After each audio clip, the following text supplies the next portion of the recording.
Bien, de lo último que vimos el año pasado, porque hoy estamos a 10 de enero de 2023,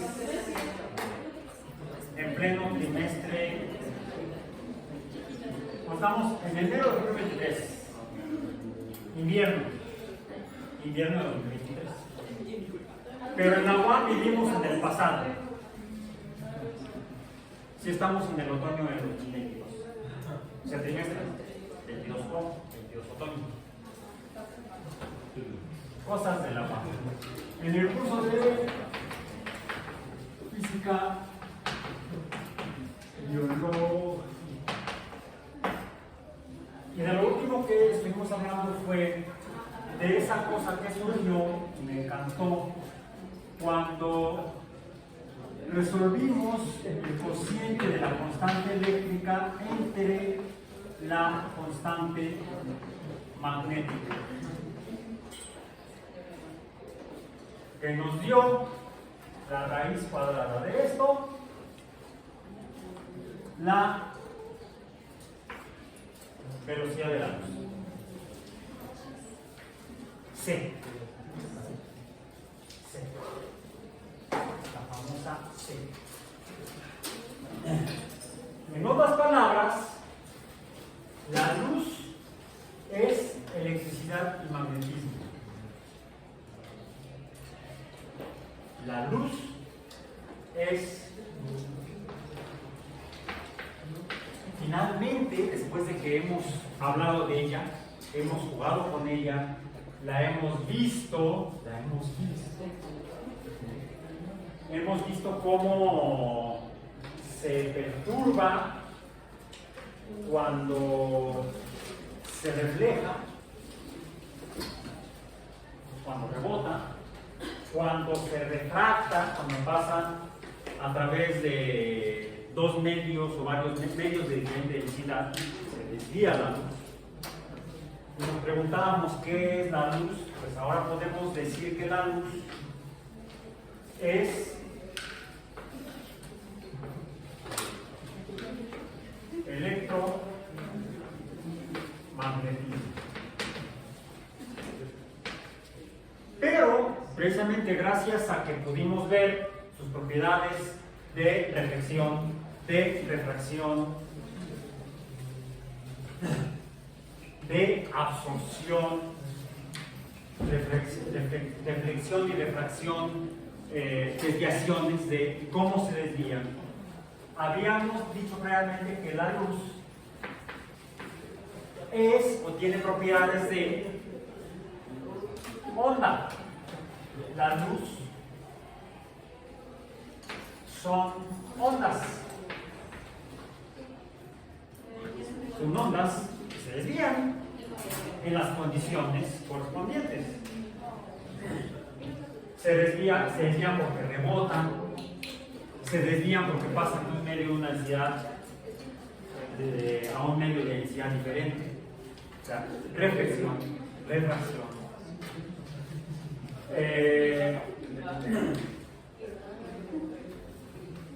Interactúa con la materia, reflejándose o refractándose, pero también absorbiéndose, siendo absorbida. Y en esos fenómenos de la luz como onda, decíamos la reflexión, la refracción. En la refracción, en particular, veamos que no solamente se desvía, es una desviación de la luz entre medios de densidades diferentes, sino que como consecuencia de esa desviación,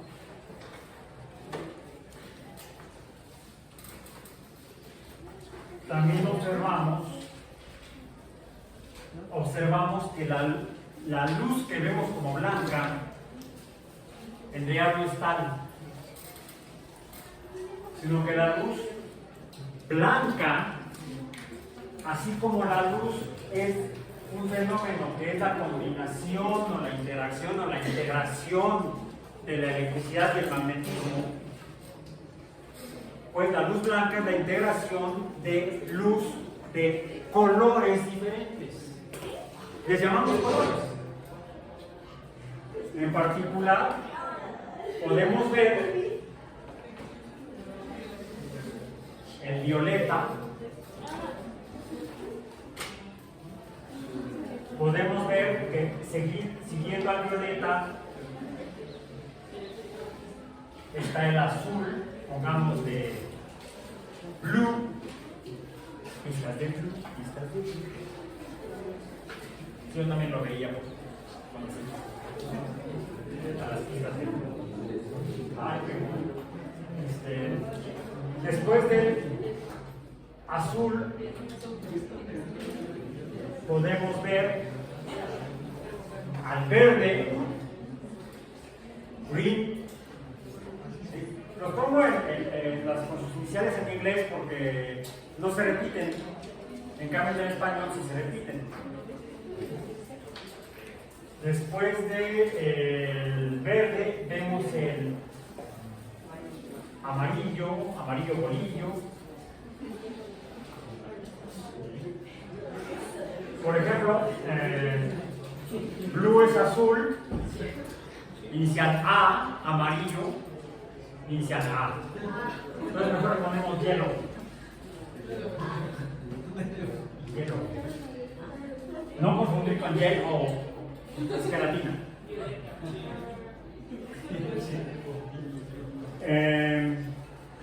Bueno, y violeta y verde, ¿no? Violeta y verde.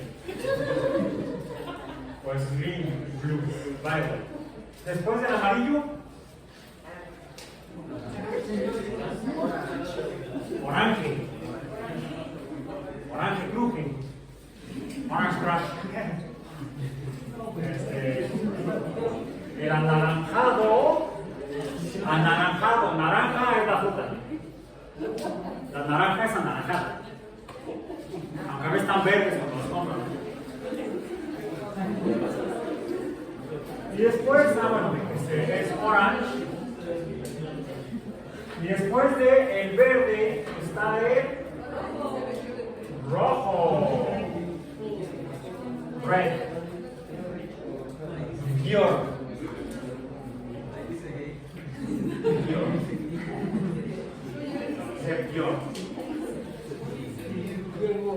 También representa la bandera inclusiva.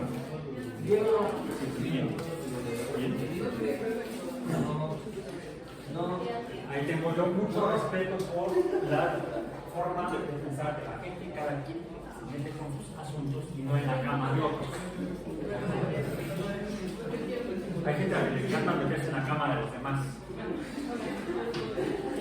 Y eso no es bueno.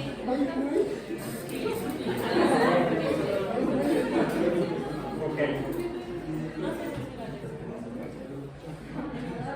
Bien, entonces, esto es entonces electromagnetismo. Y los colores, lo que vemos como colores, es en realidad luz, por lo tanto, electromagnetismo, por lo tanto, ondas diferentes. ¿Diferentes en qué? Una onda tiene varias propiedades que podemos medir, varias características que podemos medir. Vamos a poner aquí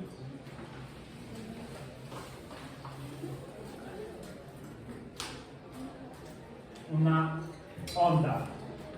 La onda debo dividirla, como la dibujé, yendo por la horizontal, vamos en lugar de la vertical. Debo trazar una línea paralela a la horizontal que pase por el centro, idealmente, de la parte más alta y la parte negativa más alta, más mayor magnitud, porque aquí lo que tengo es el cero. Este es el cero vertical. Cero vertical. Cero vertical.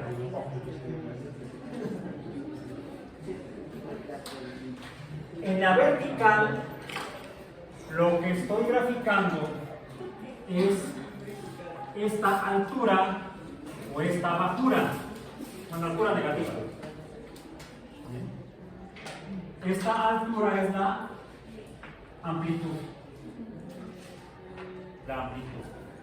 Y puede haber ondas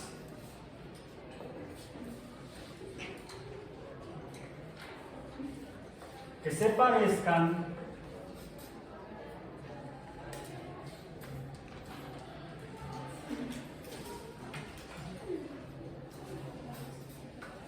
bueno, termina por allá, sigue por allá. Esta amplitud es mayor que esta amplitud.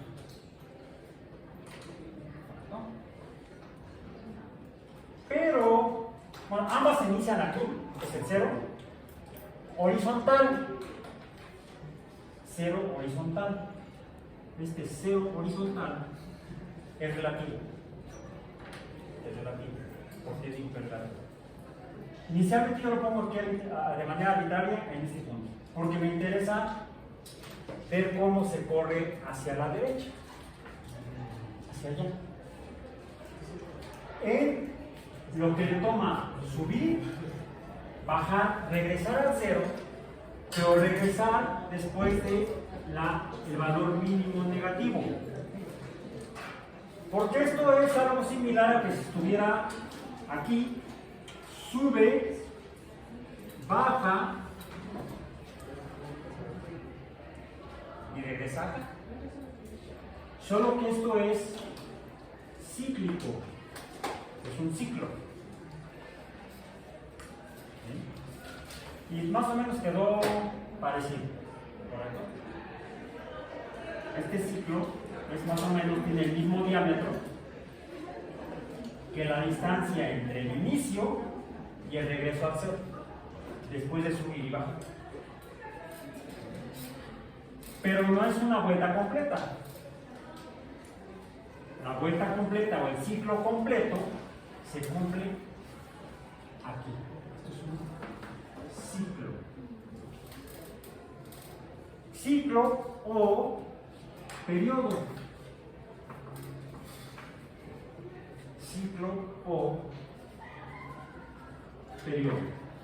Ya hemos hablado antes de las ondas, vamos a retomar ahorita porque es necesario, porque estamos tratando de entender qué caramba es la luz como onda electromagnética. La luz es electromagnetismo que tiene propiedades de onda, que podemos llamar la luz son ondas electromagnéticas. A diferencia del sonido, el sonido son ondas mecánicas y además longitudinales, como las de resorte. No, en este caso la luz podemos representarla por medio de una onda en forma de ola o de función trigonométrica seno, una onda sinusoidal. Entonces, y debemos recordar las propiedades de las ondas, como las ondas en las funciones seno, en las funciones trigonométricas. Tenemos un periodo que también sería el número de veces que esto da vuelta y número de veces que es número de veces en unidad de tiempo, esto es frecuencia. Las unidades, hertz, o veces entre segundo, veces que da vuelta o veces que sube y baja en unidad de tiempo.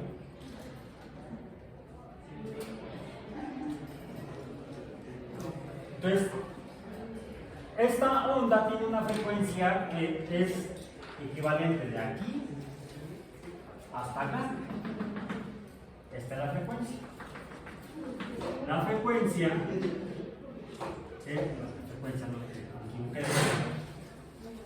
frecuencia es proporcional al periodo, pongamos el periodo phi. Periodo lo representamos con la letra phi. La letra phi, periodo.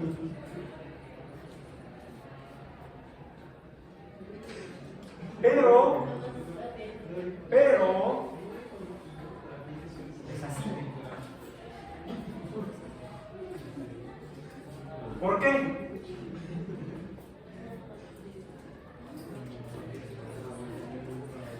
A ver, este es el número de veces que sube y baja, como decía la canción. La bolita que sube y baja. O el borrego en el elevador. Bien. ¿Qué sucede si esto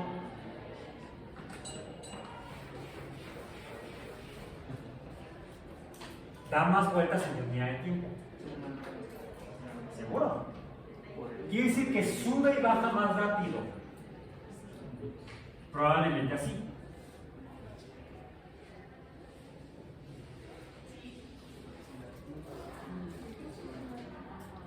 Subió y bajó más veces en el mismo intervalo. Aquí también estaría el tiempo.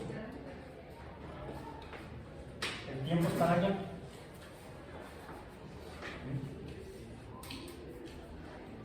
¿Cómo es esta frecuencia? Esta frecuencia es mayor que esta frecuencia. Pero este periodo es menor que este periodo. Son inversos. La azul subió y bajó más veces en 3 unidades de tiempo. O sea, la frecuencia es mayor. ¿Qué sucede con el periodo? Ya no es hasta acá, ahora hasta aquí. O sea, una subida, bajada y regreso. Es más corto, es más pequeño el periodo azul que el periodo amarillo.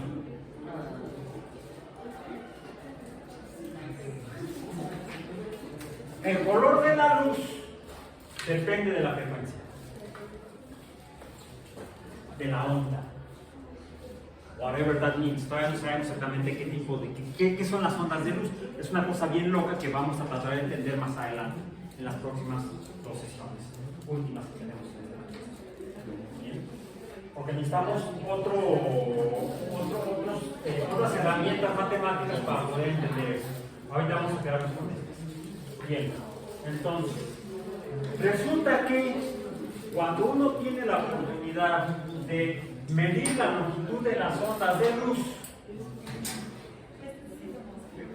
ya sea por el periodo o por la frecuencia, hay otra unidad que de hecho es equivalente al periodo, que sería, tomando el eje horizontal, la distancia del periodo, de aquí a acá para la amarilla, de aquí a acá para la azul.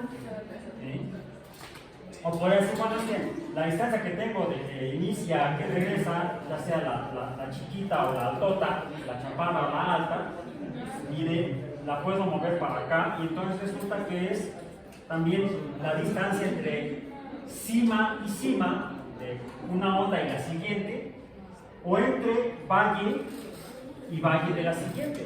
O sea, porque esta onda inicialmente no cambiaría. Si la onda no cambia, su frecuencia no cambia, su periodo no cambia, la onda no cambia, es siempre la misma. Y si esa onda o esa frecuencia corresponde a algún color de luz, y significa que ese color de luz no cambia.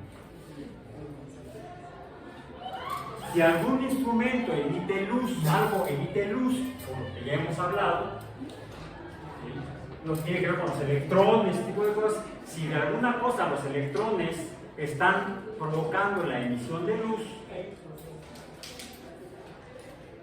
de manera constante, la luz no debe cambiar.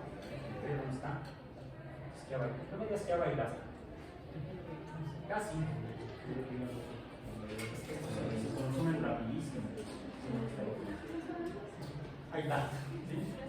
O sea, esta luz es roja y se seguirá manteniendo roja por lo que produce la luz aquí adentro. Sí, lo que puede pasar, y fue lo que me pasó con esta, es que ya, ¿cuál es la diferencia entre esta estas dos? Pues que esta está de pinche. Está muy tenue. Si estas ondas, las amarillas, las que dibujé en amarillo, fueran las de estas dos lámparas, la azul y la negra medio ya raspada, bueno, negra o dorada, no sé, está la gorda y la flaca. Una es gorda y otra flaca porque ya comió, no sé. La gorda y la flaca. ¿A cuál de las dos amplitudes o ondas de amplitud corresponde cada una de ellas? La gorda. A ver, no serían las amarillas, porque tiene que ser el mismo color. ¿Sí? Dijimos que el color depende de la frecuencia. Dos frecuencias diferentes son dos colores diferentes. Entonces, la azul es diferente a la amarilla en cuanto a la frecuencia o periodo. ¿Sí? No hemos dicho cuál es cuál todavía, pero ahorita lo vamos a decir. La amplitud tiene que ver con esto. Con la intensidad. Con la intensidad de la luz. ¿Con cuánta luz hay de un color? Esta, la de cuerpo azul, sería esta. La de la amplitud más grande porque hay más luz. Esta, la chaparra, la onda chaparra, sería esta porque hay menos luz y cada vez hay menos. Es esta. Ya. No hay diferencia en la frecuencia o periodo de la onda, el color de luz. Son iguales, son rojas las dos. Pero una emite más luz que otra. Esta emite más que esta, que cada vez está peor. Entonces, esta sería la azul, la flaca, y esta sería la gorda, la lámpara gorda. La amplitud de las ondas electromagnéticas nos da información de la cantidad de luz que está produciendo una fuente de luz. O incluso, tal vez no la cantidad de luz que está produciendo una fuente, sino la cantidad de luz que está quedándose cuando pasa a través de la materia. Haz de luz. Es decir, esto también es proporcional a la absorción. Mientras menos luz veamos, quiere decir que en algún lugar se queda atrapada. Como por ejemplo, cuando tomo mis supermicas de Barbie y pongo, tomo la lámpara de luz roja, ahí está, y la hago pasar a través de la mica roja y veo que sí pasa. Ahí estamos, pasa menos, ahí está. Ahí está, no pasa casi lo mismo, no hay diferencia. Prácticamente toda la luz que sale de la fuente, de la lámpara, y pasa a través de la mica llega al techo. En cambio, cuando atravieso la mica azul, veamos esta, ¿qué sucede?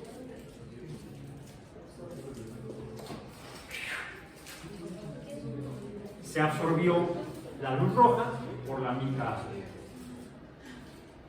Es así como lo detecto cuando uso un instrumento medidor de amplitud de luz.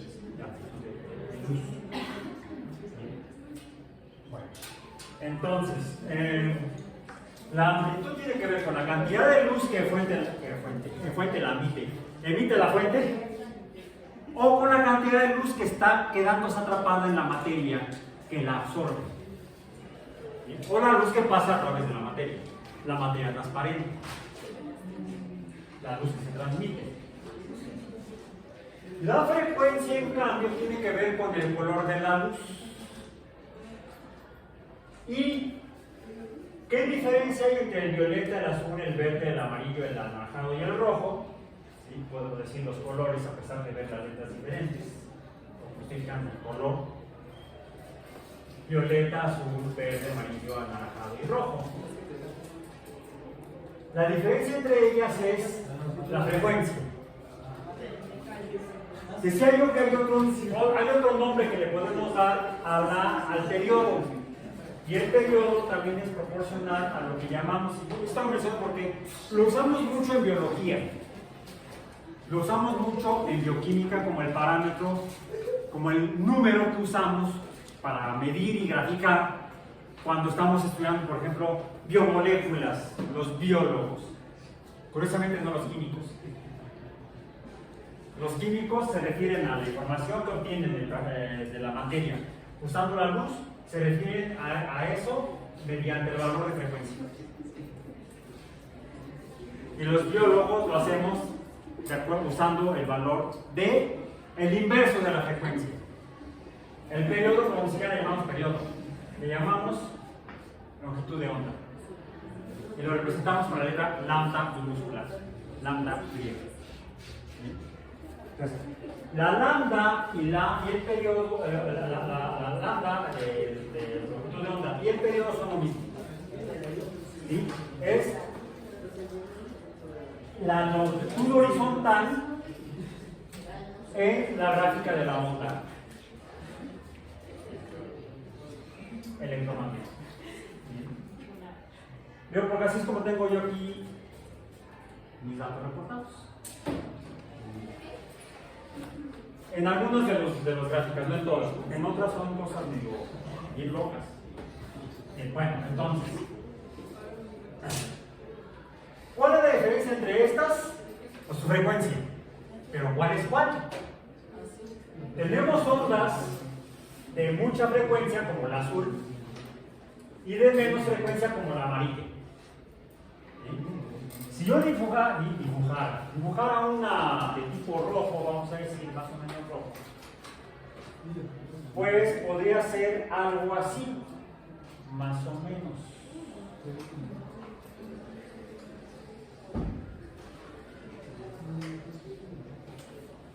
Etcétera.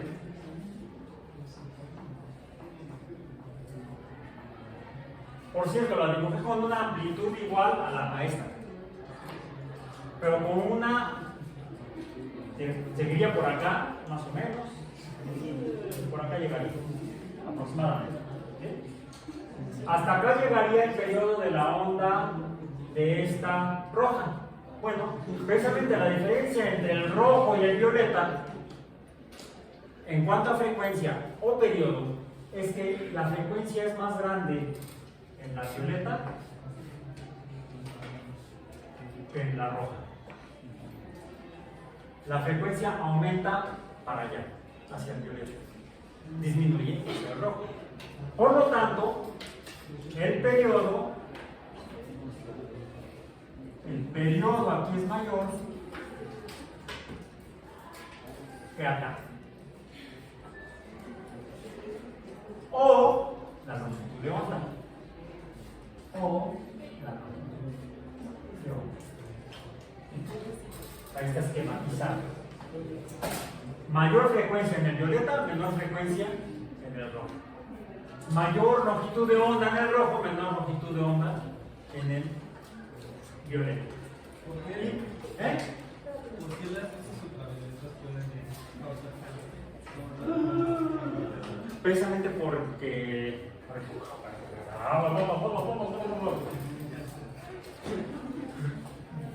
Ya vamos llegando a Penja, decía la canción. Ya vamos llegando a Penja. Ya vi que ya es escúpula. Me gusta la música vernácula. ¿Conocen al dúo vernáculo? Son dos cantantes, uno se llama Berna y el otro Juan. Otra vez tan lentos. Despierte que ya es 2023. Bien, entonces.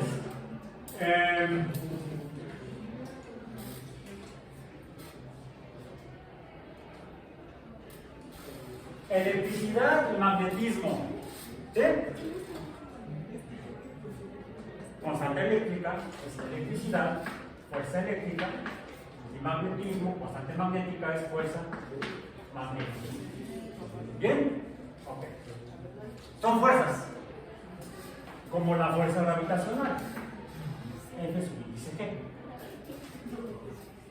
Fuerzas. Y toda fuerza, por ejemplo la fuerza gravitacional, cuando es capaz de producir la caída de algo, por eso como Y, ¿sí? Está realizando trabajo gravitacional. ¿Ok? Vamos a tener cuidado cuando uno camina. Es mejor caminar así. Caigo de más abajo. Es menor. ¿Qué? ¿Qué es menor?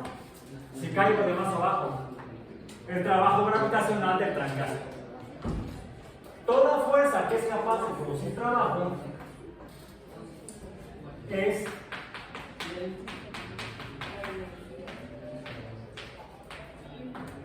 energía. Aunque usemos letras mayúsculas, tenemos que poner la tilde.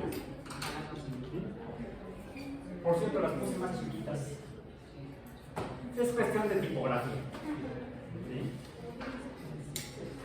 Bien, entonces, toda fuerza que es capaz de producir trabajo es energía.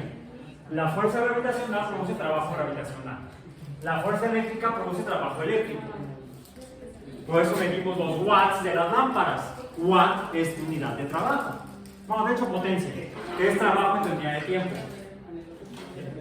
Trabajo entre tiempo es potencia. Entonces, indirectamente, cuando mido watts, estoy midiendo trabajo. Estoy midiendo la energía que emite la lámpara o la energía eléctrica que consume para emitir la luz. Bueno, el magnetismo, la fuerza magnética, también produce trabajo magnético.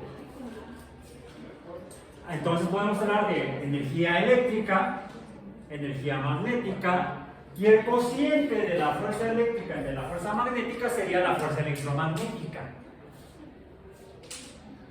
Entonces, si la luz son ondas electromagnéticas, hay fuerza electromagnética y por lo tanto debe haber la capacidad de realizar trabajo electromagnético y por lo tanto debe haber energía electromagnética. La luz es energía, electro. Para eso debemos verificar que entonces haga algo. Porque una fuerza, como la fuerza gravitacional, en definición newtoniana, es la capacidad de algo de cambiar algo en el universo. Son las causas de los cambios en el universo, fue como lo definió Newton. Las fuerzas son las causas de los cambios. La causa de que los objetos caigan a velocidad variable, que se aceleren y no caigan a velocidad constante como lo suponía Aristóteles, ¿sí? O que incluso no caigan los más pesados antes que los más livianos, salvo que haya una fuerza que se oponga, en este caso la fuerza de fricción del aire, lo que hace que una pluma, una hoja de un árbol o una hoja de papel caigan más lentamente que el cuaderno completo. Es por fricción que se opone a la gravedad, no porque la gravedad no actúe igual en toda la materia.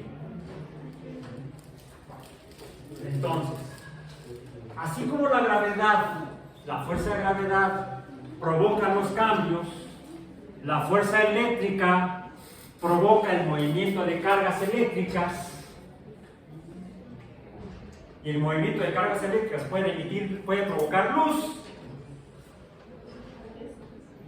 ¿Sí? Cuando pasa la luz a través de, cuando pasan las cargas eléctricas a través de ese gas emite luz. Bueno, la luz, para que efectivamente pueda ser definida como una energía, debemos comprobar que produce cambios. La luz produce cambios. ¿Han visto anuncios publicitarios o propaganda política o avisos de no se pase usted la luz roja o no se pase usted de la velocidad X o no se estacione aquí? ¿Sí? Esos signos que a veces no nos gustan que vemos en las calles son a veces así, ¿no? Círculos, y el círculo es así y tiene por aquí, por ejemplo, el de no algo. ¿Sí? Y cuando está el negro recién puesto en la calle, está rojito, rojito. ¿Han visto esos signos cuando ya tienen más tiempo expuestos en la vía pública? No se lo come. La luz lo transforma. Bueno, ¿por qué se ve rojo lo rojo? Porque tiene algo que refleja la luz roja. Un pigmento, le decimos, una pinturita. Pero esa pintura, este gis está formado por materia, por alguna materia que hace que cuando le llega la luz blanca, refleje la luz roja y toda la demás se quede allá adentro. La torsión. ¿Sí? ¡Pum! Y solamente refleja la roja. Pero, si la luz está interactuando con la materia que forma esto, que es rojo, que se ve rojo, si la luz efectivamente está interactuando con la materia, algo le podría estar haciendo, la podría estar cambiando. Y dependiendo de cómo la cambie, puede suceder que cambie incluso la propiedad del color. Incluso que pase de ser de rojo a anaranjado, o de anaranjado a amarillo. ¿Por qué algo está pasando? No sé. No lo sé todo. Y tampoco lo invento. Soy científico. Si no sé, digo no sé. Dos palabras, las dos palabras más sencillas que podría decir cualquier científico, y muchos no lo dicen. Se sueltan cada respuesta más idiota. Ya mejor cállate y no le sigas, ¿no? Pues que tienen que... ¡Oh! Padecen de lo que muchos científicos padecen. Falta de humildad. Decía Carl Sagan que una virtud de la ciencia o de los científicos sea la humildad. Pues yo conozco de todo. Científicos muy humildes, humanamente humildes. Bueno, humildes dependiendo del salario, puede haber más. En ese otro tipo de humildad, la humildad ética, moral, pues está en aceptar lo que uno sabe y lo que uno no sabe. Puedo ser rico en conocimiento, alguno, pero pobre en otro tipo de conocimiento, y entonces es ahí donde mido mi nivel de humildad. Y hay muchas cosas que desconozco o que no entiendo claramente, lo confieso. De esto afortunadamente sí sé bastantito. ¿Por qué? Porque se aprende haciendo. Así como a lo largo del trimestre he procurado que en la medida de lo posible, aunque estemos aquí platicando y diciendo chistes tontos, más en un diálogo entre cuates, entre cuitas, entre cuotas, que en un discurso dictatorial. No llevan ustedes a la primaria, los profesores ahí y los maestros son dictadores, se la pasan dictando. Y además dando órdenes dictatoriales, autoritarias también. No, aquí hemos estado tratando de hablar de las cosas, ir platicando las cosas, planteando dudas, cuestionando lo que sabemos o lo que creemos saber o lo que no sabemos, porque estamos tratando de ser menos ignorantes, estamos tratando de saber cada vez un poquito más, entender un poco mejor cómo funciona este universo, porque nos interesa en particular entender cómo funcionan los seres vivos. Y para tratar de entender cómo funcionan los seres vivos, entonces, antiguamente eran medio crueles los biólogos y todo lo que agarraban. Ahí también hay que ser humilde y aplicar la ética y no andar haciendo carnicerías a lo bestia. ¿Sí? Salvo que se lo vayan a comer. Es una ventaja también de los biólogos. Un biólogo no tiene por qué morir de hambre. Se puede comer el experimento. Por eso me gusta acompañar a los amigos que hacen muestreos en algunas costeras. Después del muestreo, para comer hay sopa de almeja, filete de pescado, Si es un experimento con un humano, igual. No. No, ese no. Es más, de los campos más difíciles para trabajar porque requiere tiene mucho más demanda, más exigencias éticas, está en la medicina humana. La medicina humana, los protocolos para trabajar en medicina humana son súper estrictos. Sí, hay gente que no los cumple en el mundo, incluso en México. En todos lados hay barbajanes. Pero bueno, entonces, dentro de lo que a mí me ha gustado tratar de entender cómo funciona, es cómo es que las cosas entran. ¿Por qué los seres vivos están vivos? ¿Qué es un ser vivo? Un ser vivo, desde un punto de vista físico, podemos definirlo como un sistema termodinámico abierto, pero en ese sistema abierto, en el cual por lo tanto está entrando energía, está entrando materia, de él sale materia y sale energía, esas salidas y entradas de materia y energía están reguladas por el mismo organismo de manera inconsciente. O sea, no piensa, ya no más, no, es inconsciente. Está gobernado a su vez por las leyes de la química, por ejemplo, las leyes como la ley de acción de masas. Las leyes que definen si las reacciones de primer orden, segundo orden. La cinética química define el comportamiento de las reacciones bioquímicas. Y dependiendo de esa velocidad de reacción cinética química, es como se dan los cambios de la materia que entra, cómo se transforma y qué es lo que termina saliendo, qué se queda y qué sale, tanto a nivel de elementos químicos como a nivel de compuestos químicos. Entonces, son sistemas termodinámicos abiertos, químicamente reactivos y autorregulados y autorreproducibles. Eso es un ser vivo. Toman energía y materia del sistema, del entorno, la transforman, emiten materia y energía para mantenerse funcionando en esos procesos que se autosustentan. No totalmente, porque requieren una entrada de energía constante, porque son sistemas abiertos.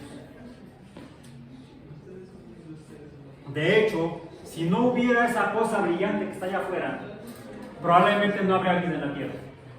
Digo probablemente, porque no es la única fuente de energía, en este caso electromagnética. Sí, la vida en la Tierra es una consecuencia de la energía electromagnética, proveniente de la luz del sol, vamos a decir. ¿Y qué parte de ella? ¿Qué parte de ella? Esto sería la luz blanca. Esto sería el blanco.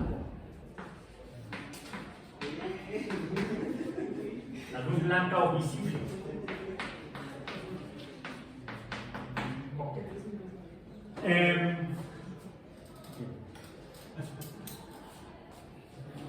Pero no es la única fuente de energía que podría provocar que se formara eso, que toma energía, materia, la transforma y saca, y conserva y saca. Hay otras fuentes de energía, otras fuerzas. Algunas que todavía no podríamos entender ahorita porque no lo hemos visto son el conocido como decaimiento radioactivo. La descomposición de los átomos se rompen y en la ruptura del núcleo atómico se emite energía que podría ser usada que podría dar como consecuencia que se formaran seres vivos. ¿Mande? Tanta que te puede matar. O puede ser tan poquita que no te mata. ¿Podría usar eso para aplicar la presión del universo? No, de hecho el universo empezó al revés. Puedes tú tomar dos núcleos atómicos, pegarlos y también se produce energía. ¿Ves esa cosa que está allá afuera? La luz que emite el sol, La luz blanca que emite el Sol es consecuencia de la fusión de núcleos atómicos de hidrógeno, inicialmente, más no únicamente. Entonces, hay otras formas de energía que podrían dar lugar a la formación de vida. De hecho, el primer experimento que se hizo en laboratorio y que dio como resultado la síntesis sin la presencia de seres vivos, de moléculas biológicas, biomoléculas, se realizó en 1953 en la Universidad de Chicago por un estudiante doctoral de química, colega de otro estudiante de astrofísica, ambos discípulos de un químico y un biólogo. ¿Sí? Y Oparin fue de la idea. En 1920 y algo, estamos cumpliendo 100 años de teoría del origen de la vida, del origen abiótico de la vida. Alexander Oparin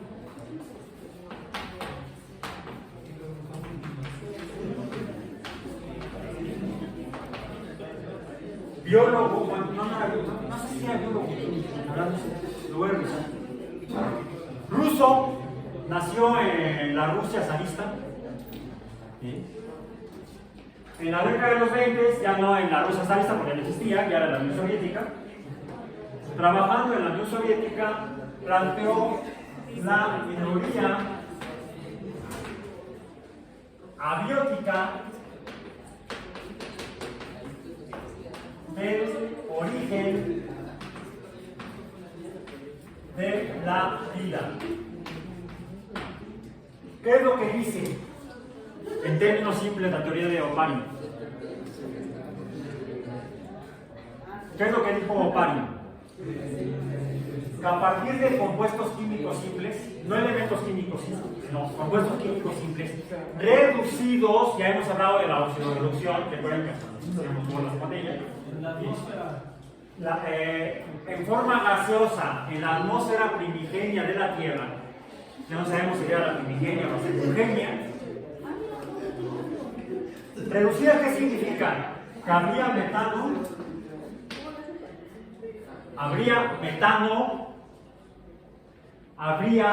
es decir, carbono reducido. ¿Qué otro elemento químico reducido? Díganme cuál otro elemento químico reducido que sea importante para la formación de vida. Nitrógeno. ¿Su forma reducida cuál es? Nitrato de 7 que te acabas de equivocar. Porque el nitrato es el oxidado. NO. No. SI, silicio. No. Sería NH3. Amoníaco. No lo confundan porque es fácil, sobre todo si leen libros en inglés, lo van a confundir con el amonio. Y no. Amonio es ammonium. Amoníaco es amonia en inglés. Amonia en inglés es amoníaco, NH3. NH4, amonio, es el ion amonio, es ammonium. ¿Bien? Entonces, no se confundan porque es muy fácil confundirse. Nitrógeno reducido, ¿cuál otro elemento químico reducido? No, todavía no. No, tampoco todavía. Surgió poco después, pero no era en ese momento. Oxígeno, ¿cuál es la forma reducida del oxígeno?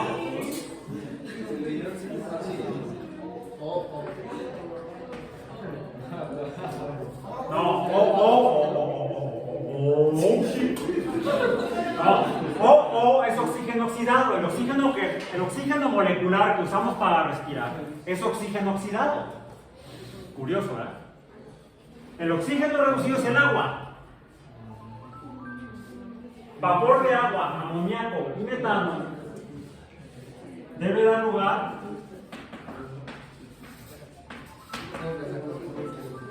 a biomoléculas. ¿Cuáles biomoléculas pueden formar con eso? ¿Cuáles biomoléculas pueden formar con eso?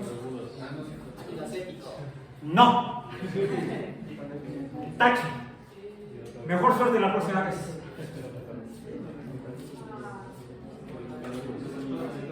Aminoácidos. Estuviste cerca.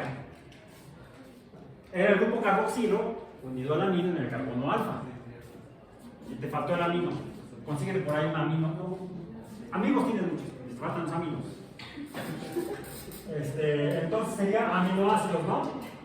Carbono. Díganme cómo son los aminoácidos.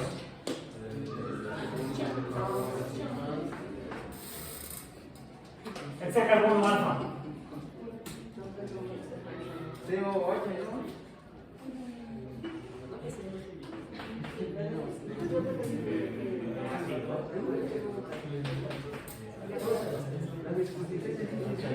Y aquí otra cosa. Ahí está. Es un alfa aminoácido. ¿Ok? Alfa aminoácido. ¿Y estos qué forman? Proteínas. Cuando se polimerizan, forman proteínas. Son uno de los compuestos fundamentales para que existan seres vivos. Los más simples, que son las células. ¿Qué más necesitamos? Azúcares, grasas o lípidos y ácidos nucleicos. No, los azúcares son los carbohidratos. Sí, los azúcares son carbohidratos. Bien, entonces, estos, para que hubiera seres vivos, tenían que formarse antes de que hubiera seres vivos. Fue lo que dijo Parin en la década del 20 del siglo pasado, hace 100 años. Bueno, 30 años después, en la Universidad de Chicago, Stanley Miller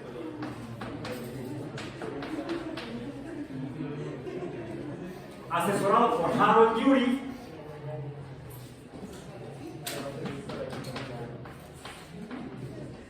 también maestro de Carl Sagan, Harold Urey, en la Universidad de Chicago. Harold Urey era astrofísico y Miller era estudiante de química. No había biólogos ahí. Llevaron a cabo el experimento clásico, difícil de reproducir, muy difícil de reproducir. Lo intentó una alumna hace 3 años. ¿Y saben por qué es difícil? Porque ya no se consiguen los materiales que se conseguían entonces. Nunca pudimos conseguir los gases. Sí, para poder hacer esto, no los pudimos conseguir fabricados con el nivel de pureza necesario. Mezclas todo lo que quieras, de chile, de mole y de manteca. Pero estuvimos 3 años buscando la mezcla de gases, los gases con el nivel de pureza necesario para hacer el experimento. Ya teníamos el matraz, el cual le costó sangre, sudor y lágrimas a su compañera. Y la idea era pasar una corriente eléctrica en la mezcla de gases, que fue lo que hicieron. No, lo que hizo Miller no fue exactamente una corriente eléctrica, puso 2 electrodos con una alta diferencia de potencial eléctrico, un voltaje muy grande entre ambos, y lo que pasaba era no una corriente eléctrica, sino una descarga eléctrica.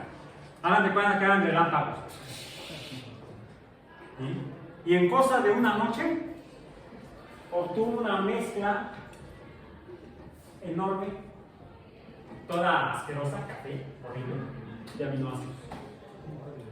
Una mezcla curiosamente racémica. ¿Por qué racémica?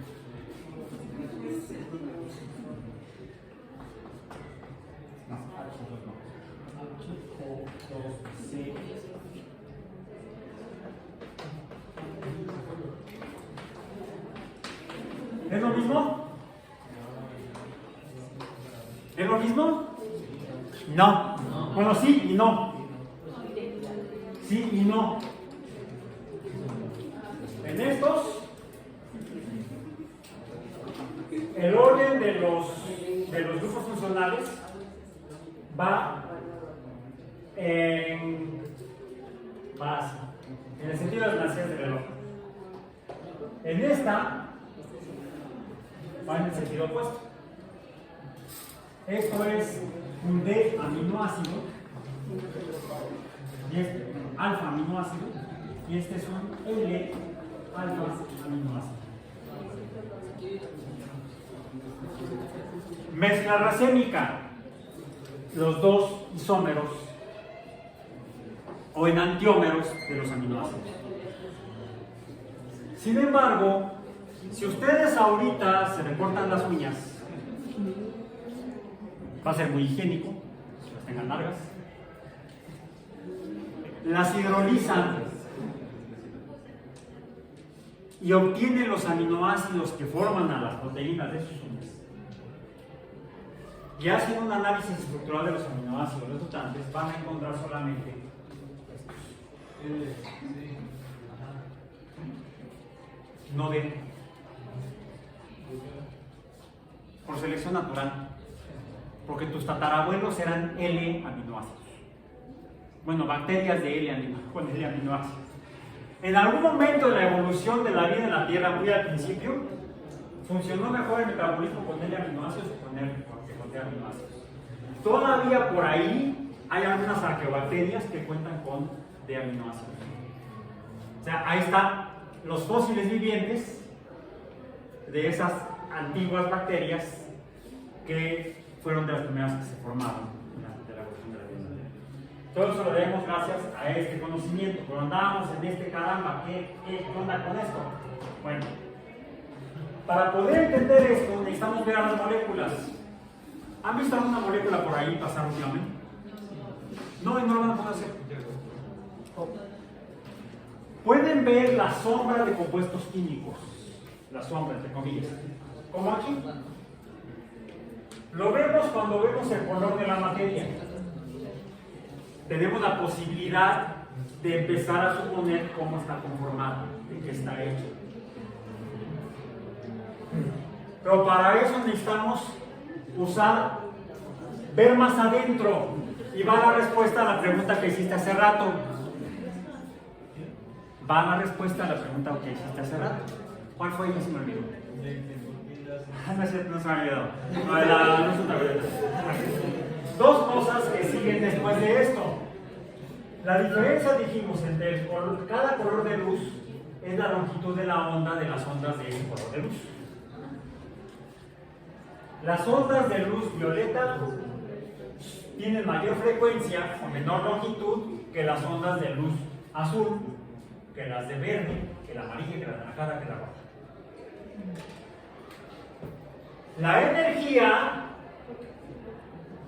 depende de la frecuencia. Y eso es algo que vamos a ver al detalle más adelante. Nada más lo adelanto un poco como spoiler. Tiene que ver con la ecuación de Planck. La ecuación de Planck es la que cuantifica la energía en cada color de luz. Que nos dice que la energía es proporcional a la frecuencia. Por lo tanto, si la frecuencia es más grande, la energía es más grande. Hay más energía en la luz violeta que en la roja. Ahora, en el siglo XVIII, finales del siglo XVIII, principios del siglo XIX, finales del siglo XVIII, un músico y astrónomo germano-británico, digo porque nació en lo que ahora es Alemania, pero era súbdito inglés, es más, fue el astrónomo real de la corona inglesa, William Herschel, Wilhelm sería en alemán, Wilhelm Herschel, Memo para los cuates, sí, William, Billy, descubrió que había más luz debajo del rojo. Ya hemos hablado de ella. Tenemos aquí por debajo del rojo está el infrarrojo, el cual es, aquí está, aunque no lo vean. Vemos la luz azul aquí abajo, vemos la amarilla, menos energía. ¿Cuál está más caliente? ¿En cuál la temperatura es mayor? El azul. La energía es mayor energía, mayor temperatura. La amarilla es menos caliente, aún así no voy a acercar el dedo. No lo voy a acercar, y además que no lo voy a acercar, no lo voy a acercar. Pero más arriba de la luz amarilla hay una luz que no puedo ver, pero sí la puedo sentir, y aquí ya la estoy sintiendo. Es el calor, es el infrarrojo. El infrarrojo es un color que no vemos, pero sí sentimos. Qué curioso. Es como decir, ya te vi. Sí. Es como la mamá me siento mal y luego la mamá me la siento. ¿Tienes fiebre? 38.5. Ay, mamá, trae el termómetro. ¿Ya no confías en tu madre? Ya ven cómo son las mamás. El chantaje sentimental hasta los dos. Bueno, ok. Es el amor materno. Entonces, el infrarrojo es calor. No lo vemos, pero sí lo percibimos. La energía, ¿cómo es respecto a la luz blanca? Menor, porque la frecuencia es todavía más pequeña. Tiene menos energía el infrarrojo que la luz visible. Pero depende de la cantidad. Hay energía, en toda onda, recordemos, hay energía por la frecuencia, hay energía en la frecuencia y hay energía en la amplitud. Mientras más alta sea la amplitud, más es la energía debida a la cantidad de luz, así sea de baja frecuencia. Bien.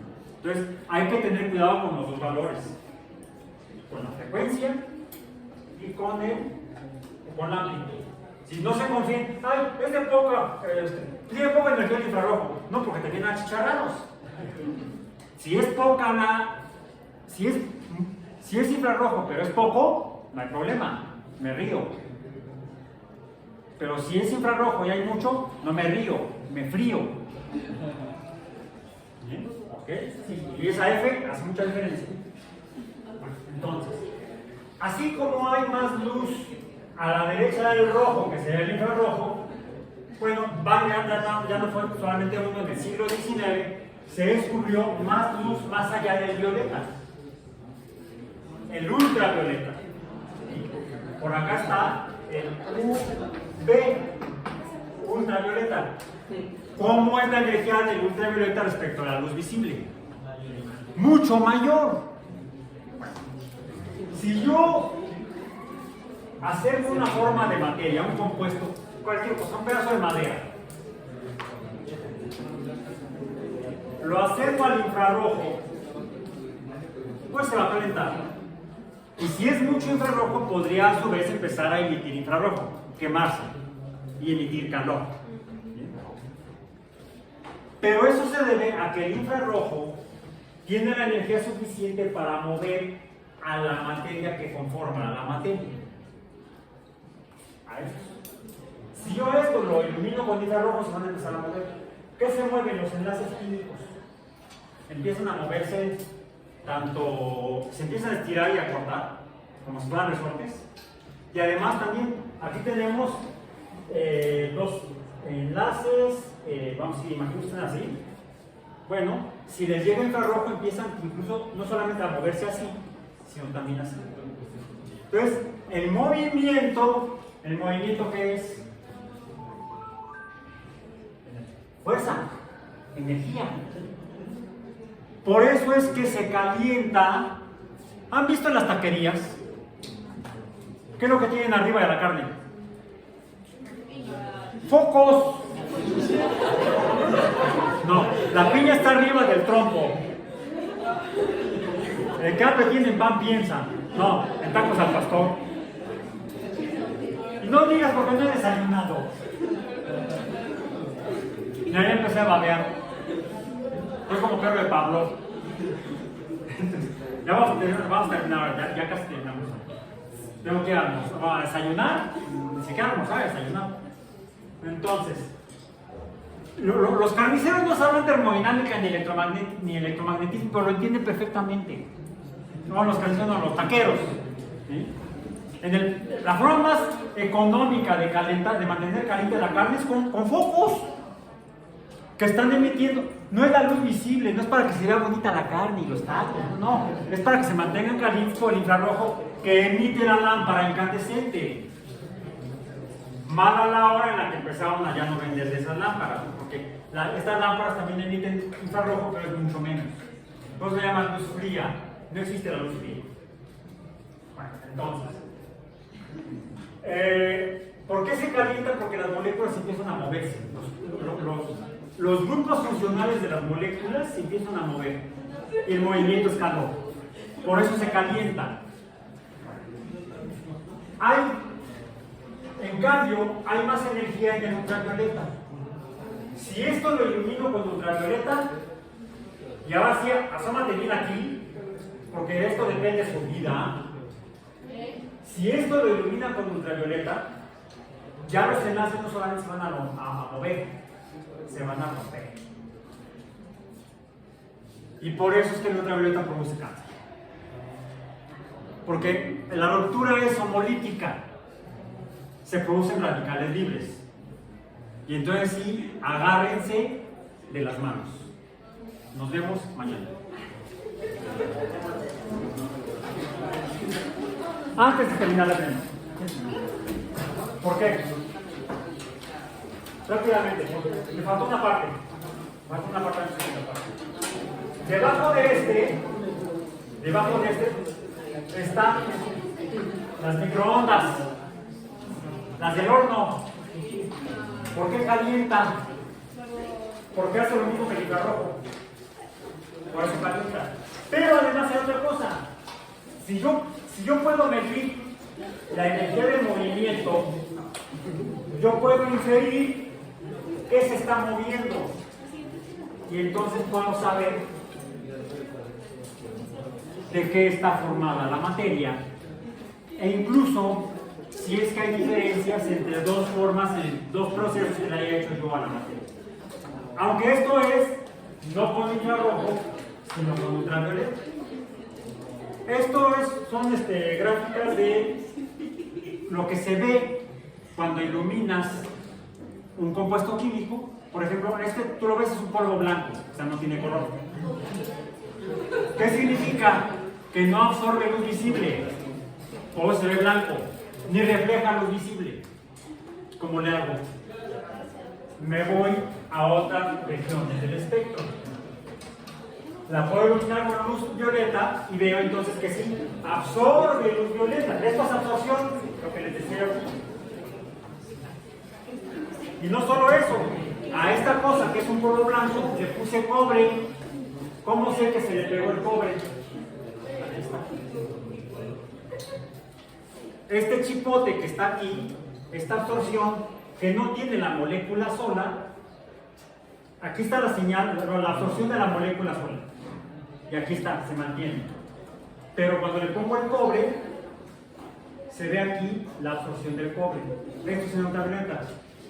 El otro lado, el de acá, las microondas, aquí están. Solo que estas gráficas son muy interesantes, muy chistosas, porque lo que uno grafica no es esto exactamente. Sino que es, primero, con otro tipo de luz diferente. Estas son ondas de radio. En la misma molécula con cobre. Pero en lugar de graficar una cosa así que me diga cuánto está absorbiendo, lo que grafico es, en la curva de absorción, lo que veo es que aquí aumenta. ¿Sí? La pendiente es positiva. Y acá disminuye. La pendiente es negativa. ¿Cómo definimos a la pendiente en una función no lineal? La derivada. Esta es la curva creciente y esta es la curva decreciente. Esta es la primera derivada de este tipo de gráfica, pero además en otro color de luz. Esto es ultravioleta. Esto es las ondas de radio que están acá. Entonces podemos usar cualquier color de luz, visible o invisible, para preguntarnos cómo es la materia y qué le pasa cuando algo la hacemos. Ahora sí, nos vemos mañana.